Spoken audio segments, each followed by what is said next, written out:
Hello and welcome to Experiencing Love. I'm your host, Philip Jocks, and I'm so glad that you're here.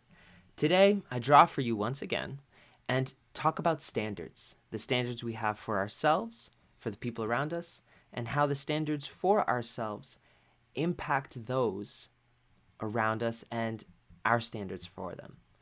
I know that's a bit of a mouthful, so make sure to check it out, stay till the end. It all comes together nicely.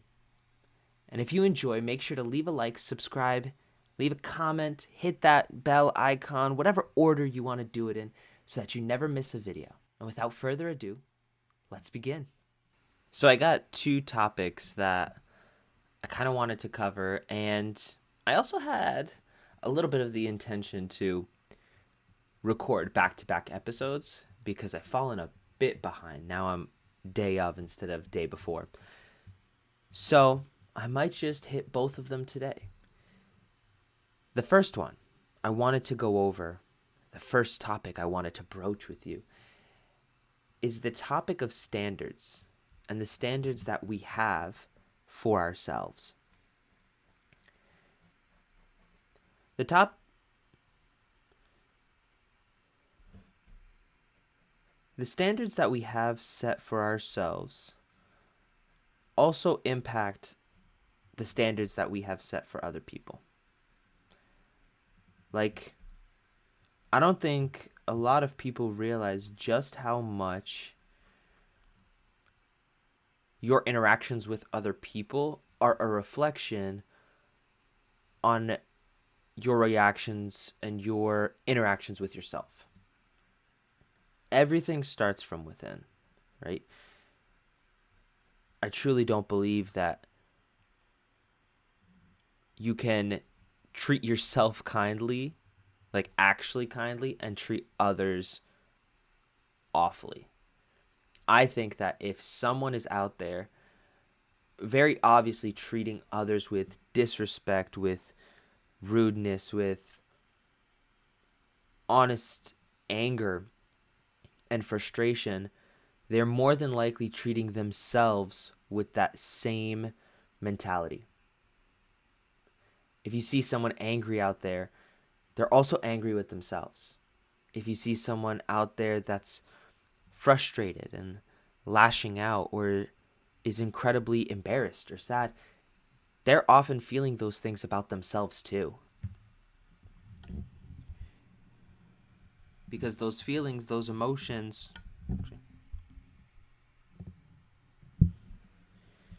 those emotions, they don't come from nowhere. We have to see them. We have to feel them somewhere.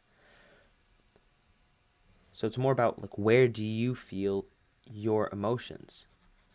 Like, what do you feel most often?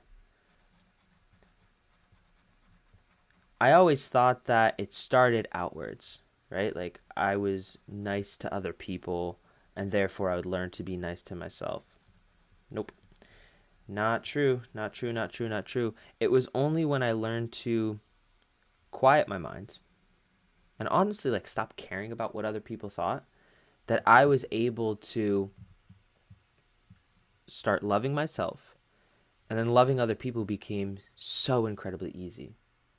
So, back on topic, it's all about standards, which is what are the standards that you are treating yourself and the other people in your life to?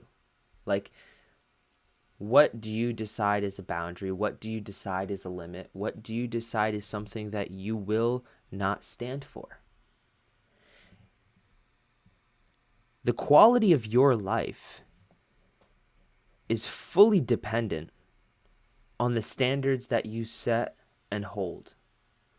Like, if there's something that's not going well for you, if you're constantly treated poorly in friendships and relationships, it is simply because you have had a low standard for yourself in those areas.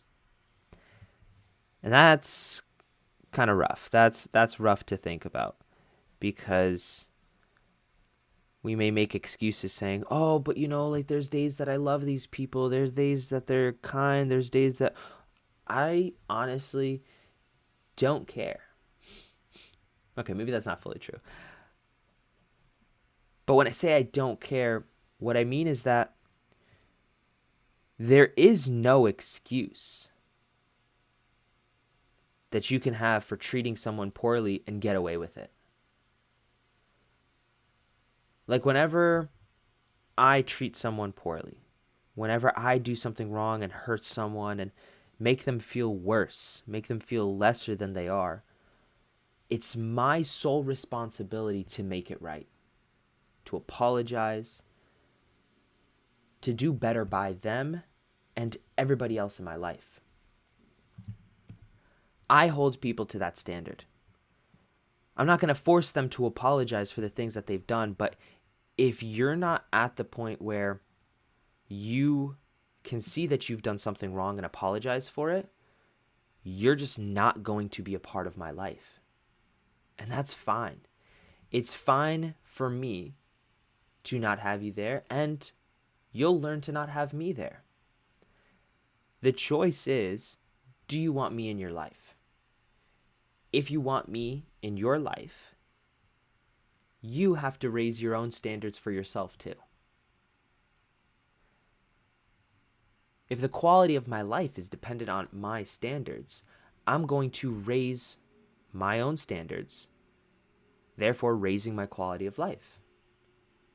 It's like a very simple statement, very simple idea, but it can have a very profound effect on every single area, every single thing that you do. It's the difference between someone having an idea and keeping it on a post-it note, never doing anything about it, or making it happen, right?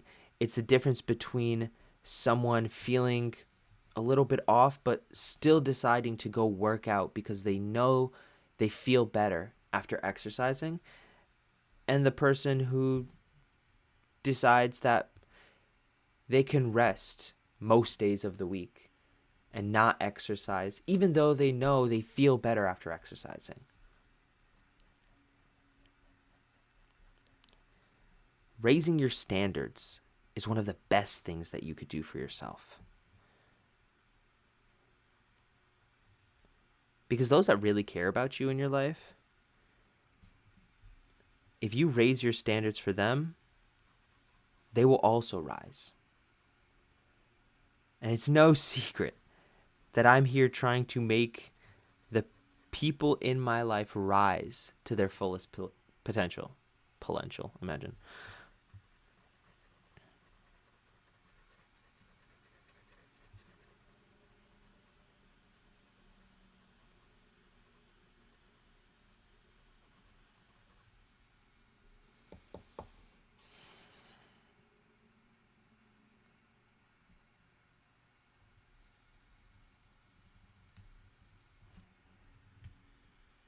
I want more for you than you'll ever know. Truly. It's not even that I want that much for myself. It's that I know that if I help you get a higher standard of life and you live it, you breathe it, you love it, I know I've done my job.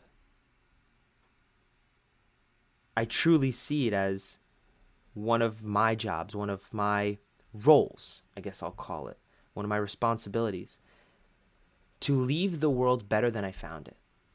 That's one of the standards I set for myself. I set this standard for myself where if I see something that I don't like, it's up to me to take action and do something about it. Sometimes that means getting people involved, right? It may mean spreading ideas. It may be, I don't know, joining a group. But the important part is that I do something because I have that standard. I have that standard that there's so much that could be said about the world and things going wrong, and there's people doing different roles. They're playing their parts. They're being activists, or they're donating money, they're being philanthropists, like whatever. There's also the people who may or may not be making things a lot worse. everybody's playing some role, and I've just decided that my role is going to be my role. Like, I will make the world a little bit better. I'm not going to solve the world's problems. I don't have all the answers in the world. But if I can leave a room knowing that someone is feeling a little bit better, or they're being set on a path that's a little bit brighter, that feels right to me.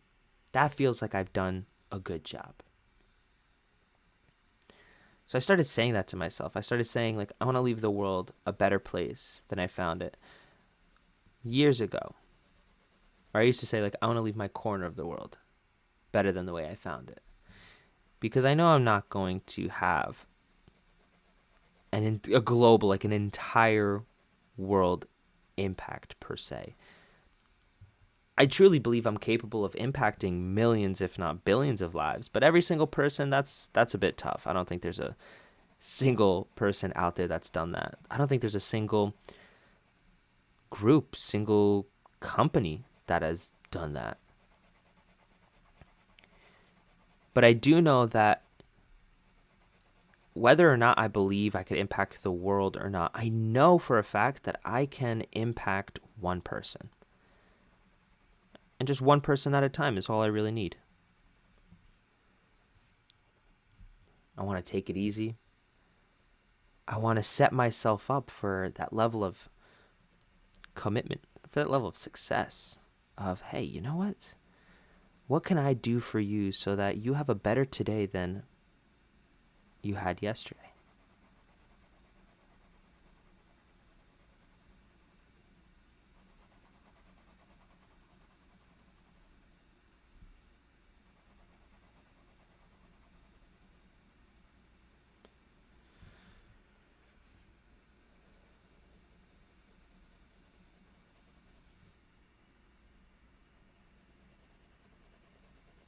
Little sidebar here. When it comes to standards and my drawing, I don't immediately have a high standard for everything that I do. Take this drawing, for instance. If you set too high of a standard too fast, you may never start something. You may find it very difficult to put yourself out there and to say, oh, this isn't perfect. This isn't up to my standards, whatever. The standards that I have set when it comes to creating, when it comes to making these episodes, is that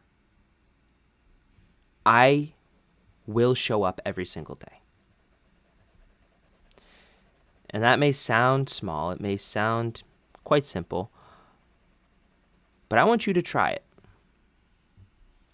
Try doing something every single day for a year. Like, commit to that. And then let me know just how easy that standard is to achieve. I'm talking about days when you're sick, days when you're tired, days when you're unmotivated, days when you have so much going on that you're low on sleep. You're maybe 3-4 hours into the day. You're already tired, and you still have another 12 hours of activities to do, and you still show up. Some people do that with exercising, right? They will exercise every single day.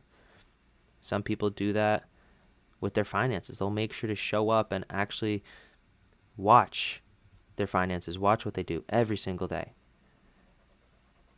My medium is this channel.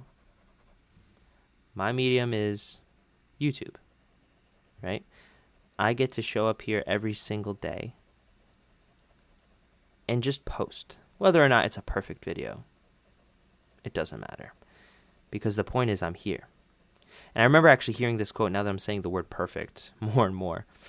And it's that perfect is actually the lowest standard that we can strive for. What I mean by that is we all know that perfect is impossible. There's always going to be something for us to improve. There's no way that we will ever be perfect. So whenever we tell ourselves that we want to do something perfectly, or we want to have the perfect video before we put it out, or draw the perfect picture before we show others, it's a way for our brain to get permission to not do the thing. To not do the thing and not show up and not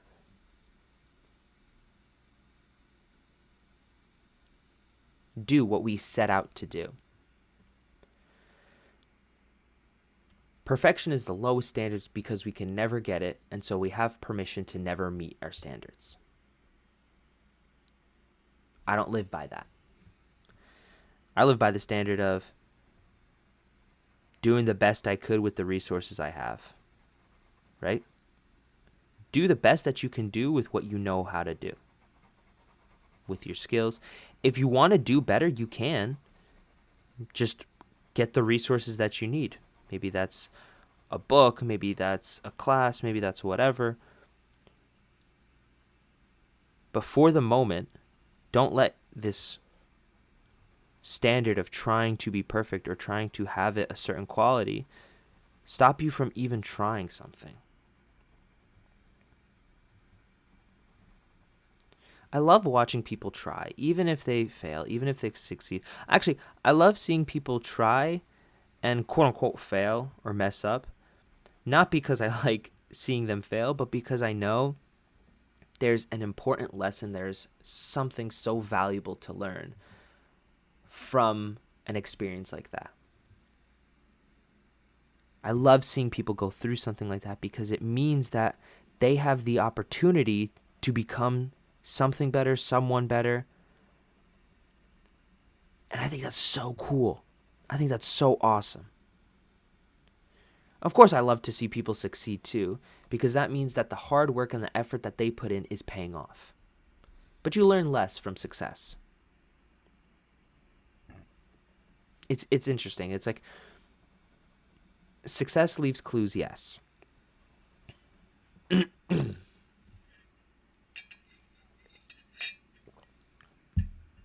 you may have an idea of what to do next time if you succeed. But sometimes you'll find that when you succeed, it might have been a fluke, right? You might have actually just gotten lucky. And when that happens, if you haven't tried and tried before, and you haven't learned what doesn't work, you might hit a losing streak for quite a while. I think that's what happens with people who are like, the time-tested, like, one-hit wonders kind of thing, which is people find rapid success, but what they found was one instance of something working, not the formula to winning. And so when they try to replicate it and eventually something doesn't go right, they don't have the skills, they don't have the experience of failing to know what to do in that moment. And that's when some people, end up like, it seems like they disappear, right? Maybe they don't make that next song. Maybe they don't play that next game, in that next sport. Like, they don't do the next thing because now they're in their session, in their season of like, okay, now I have to like learn what I was meant to learn. And so some people in this time stay gone. Like they disappear and they stay disappeared. Some people make a comeback later because they saw that they have what it takes to win, and they've now taken the time to learn the things they've needed to learn.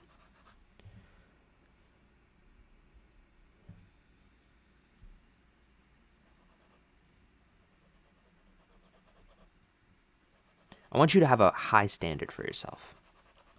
I want you to have a high standard for the people in your life and the things that you do, because those are going to determine,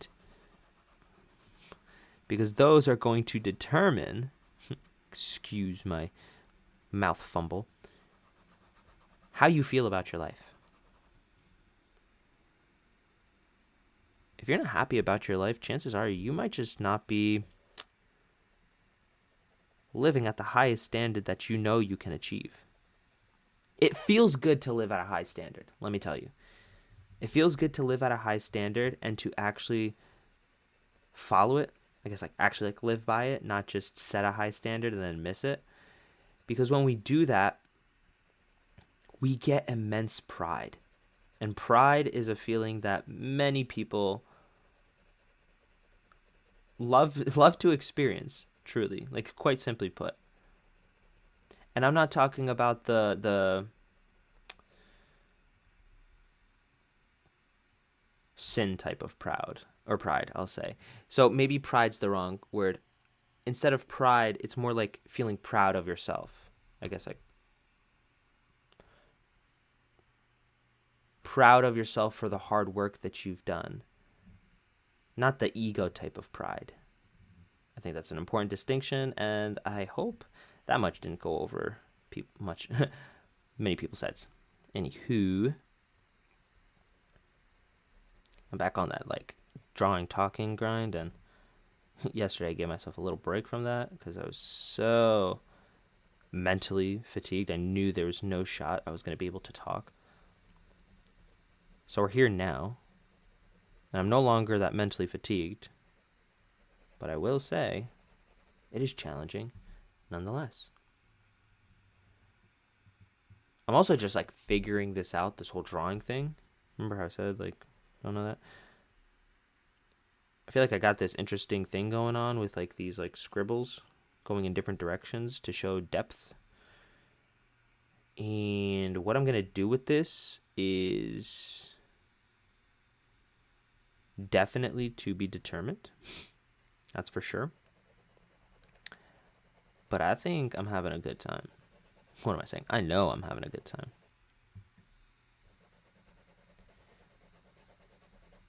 Anyways, I hope you can pick up what I've been saying in this episode. I might actually call it here in just a second.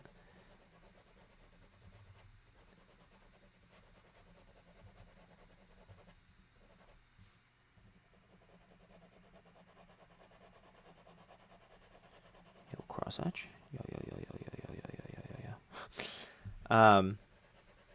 Let me just pause this here. This is what we got going on so far.